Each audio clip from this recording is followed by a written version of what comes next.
yourself up. Feed your apps up. Ngoba kunesikhathi la inyamazana kade ziyi-threat wena you're not listening. There are times whereby inyamazana kade zikunyathela, zinyathela isahlahla. Wenze sinomthuza amabhobesi alala phansi kwaso. Alala phansi kwehlahla kade sinyathela. Indlovu zidla amahlamvu ehlahla kade sinyathela. Listen to me carefully. There are people today, when they germinate, even the soil could not resist. What the soil do will crack and the roots will break.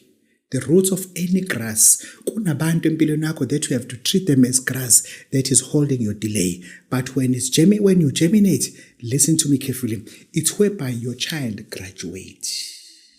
It's whereby your child get deployed in overseas countries. It's whereby your child who's doing chef now, ethola umsebenzi MSc, emkhumbini, ehamba nomkhumbi, you are germinating. Ngesikhathi uthukwa, unyathelwa, uthi udayisa ngomzimba, wenza ukuthi khona ngiyilengane zifundiswa kanjani, umuntu ontshontsha imoto, udayisa ama drugs. Kunabantu abazofuna nokuthi into zakho idliwa bomthetho ngesikhathi ngidliwa ama branch ehlahla. Ngesikhathi ngidliwa siyakhula kodwa ihlahla. Siyakhula kodwa ihlahla, uzokhula.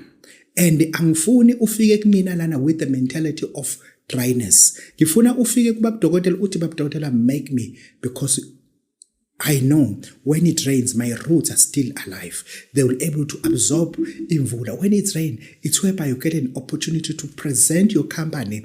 When I understand your company is bigger than the bigger companies, because in order for the companies to be big, they start from small, they don't start just large.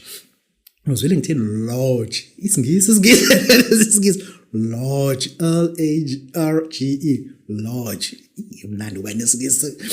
Thereafter, I want you to have that mentality so that when I help you, your spirit should be buoyant.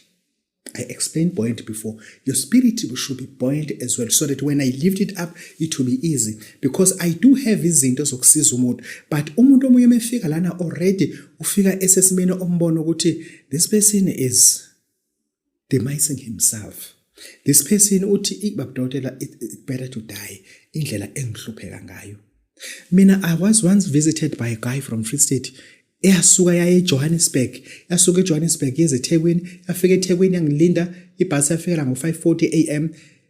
Yalinda kwaze wafika udriver, wayiletha kumina, afika ngikhokhela 300 rand.